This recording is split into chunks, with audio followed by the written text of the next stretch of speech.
Bonjour à tous, j'espère que vous allez bien et bienvenue dans cette nouvelle vidéo, les types de logiciels.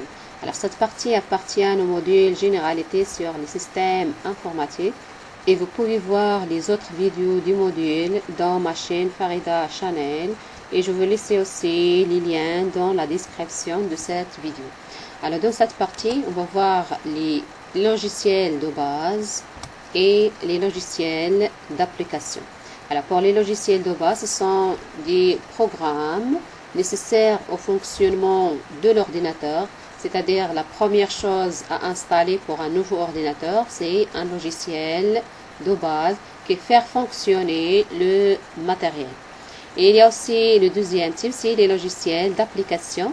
Pour les logiciels d'application fonction, mais en présence des logiciels de base et permettant de réaliser des tâches particulières. Alors, on distingue deux grandes catégories de logiciels. Il y a les logiciels de base qui sont nécessaires au fonctionnement de l'ordinateur et les logiciels d'application permettant de réaliser des tâches particulières qu'on va voir après. Alors, icônes des logiciels de base et applications. Alors, parmi les icônes des logiciels de base, il y a par exemple Windows, il y a Unix ou Linux, il y a Apple, Macintosh Operating System. Pour les logiciels d'application, il y a Google Chrome par exemple, il y a Mozilla Firefox et ainsi de suite. Les logiciels de base, ce sont des programmes indispensables au fonctionnement d'un ordinateur, comme les systèmes d'exploitation. Alors pour les logiciels de base, ce sont des programmes nécessaires au fonctionnement d'un ordinateur.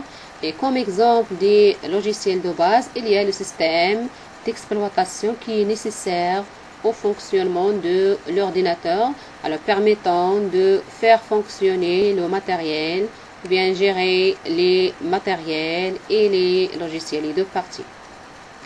Et comme exemple des logiciels de base, c'est Windows 10. C'est un système d'exploitation qui permet de gérer les ressources matérielles et les ressources logicielles.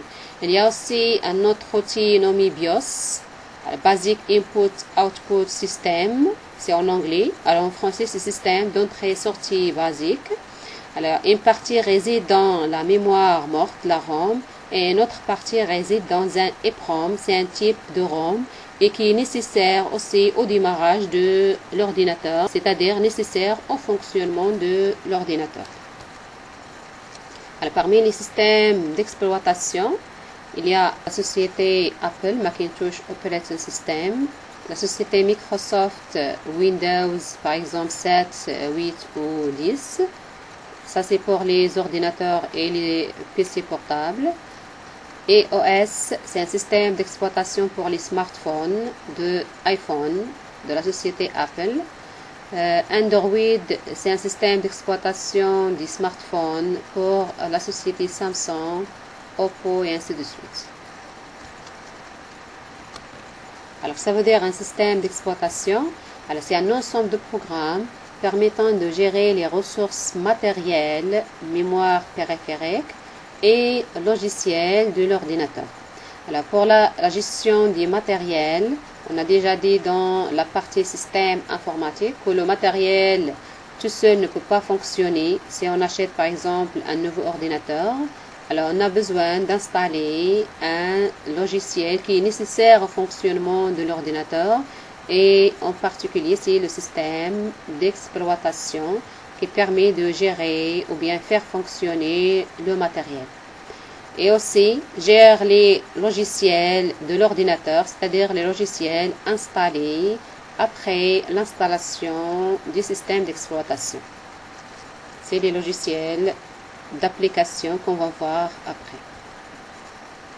Alors, les systèmes d'exploitation les plus connus, il y a MS-DOS, Microsoft Disk Operating System. Elle permet d'exécuter les commandes DOS.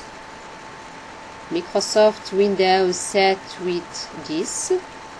Macintosh Operating System, Mac OS. Unix ou bien Linux.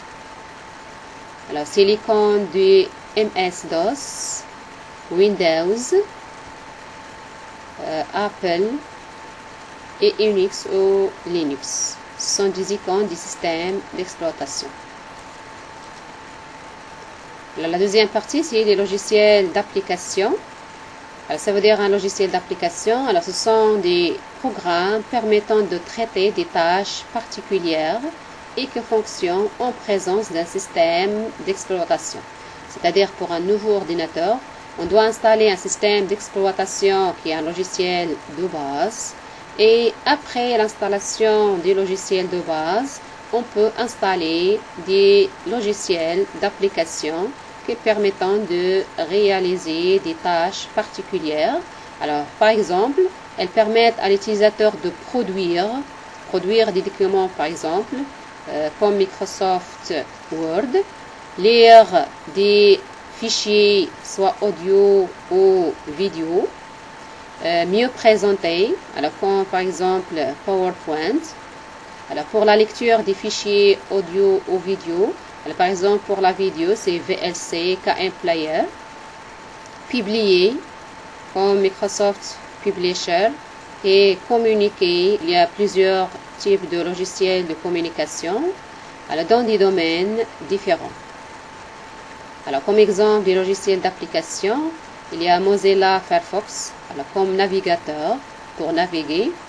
Il y a Office, les logiciels d'Office comme Word, Excel, PowerPoint, Access, Publisher, Outlook et ainsi de suite. Il y a aussi Internet Explorer, alors c'est un navigateur. Google Chrome, c'est un navigateur. Lecteur Windows Media pour effectuer la lecture des fichiers audio ou vidéo. Outlook Express, c'est un logiciel de messagerie électronique. Et ainsi de suite, il existe plusieurs types de logiciels d'application. Alors, on distingue plusieurs catégories de logiciels d'application. Alors, comme exemple, il y a les logiciels de bureautique. Alors, comme le traitement de texte, c'est-à-dire les logiciels qui permettent de traiter un texte. Alors, pour Windows, c'est Microsoft Word. Les tableurs, pour Windows toujours, c'est Microsoft Excel comme exemple. Les outils de présentation assistés par ordinateur pré-AO, c'est Microsoft PowerPoint pour Windows. Les outils de publication assistés par ordinateur PAO, c'est Microsoft Publisher pour Windows aussi. Il y a des icônes, des logiciels d'application. Il y a Word, Excel, PowerPoint, Outlook, c'est un logiciel de messagerie. Alors Word, c'est un logiciel de traitement de texte. Excel, c'est un tableur pour créer des tableaux et faire des analyses des données. PowerPoint pour faire des présentations assistées par ordinateur. Outlook, c'est un logiciel de messagerie. OneNote, Publisher et Access. Parmi les logiciels d'application, il y a les logiciels de sécurité informatique, comme les antivirus. Alors, par exemple, Norton Antivirus, Avast, Kaspersky, Note32, Avera, AVG, et ainsi de suite. Alors, permet de protéger l'ordinateur et les fichiers contre les virus. Alors, pour protéger l'ordinateur et les fichiers qui existent dans l'ordinateur, on doit installer un antivirus. Et comme exemple, dans l'image, il y a des icônes comme AVG, Note32, Avera, Avast. Il y a aussi les logiciels de programmation et de développement d'applications, comme les langages de programmation. Alors Pascal, c'est un langage de programmation. On va voir Pascal dans le module suivant. Langage C, c'est un langage de programmation. Langage C++, c'est un langage de programmation orienté objet. Il y a Java aussi. Les systèmes de gestion de base de données, SGBD, système de gestion de base de données. Il y a Access, permet de créer une base de données. Il y a SQL Server. Les langages de développement web, HTML pour créer des pages web statiques, ASP, JavaScript pour rendre des pages web dynamiques. Il y a XML aussi et en général, il y a plusieurs types de logiciels d'application. C'est-à-dire, selon les besoins, on peut installer un logiciel d'application qui réalise les besoins ou bien qui réalise la tâche demandée et la tâche nécessaire. C'est tout pour cette vidéo. Merci de votre attention. Et si vous avez des questions, vous pouvez les laisser dans les commentaires.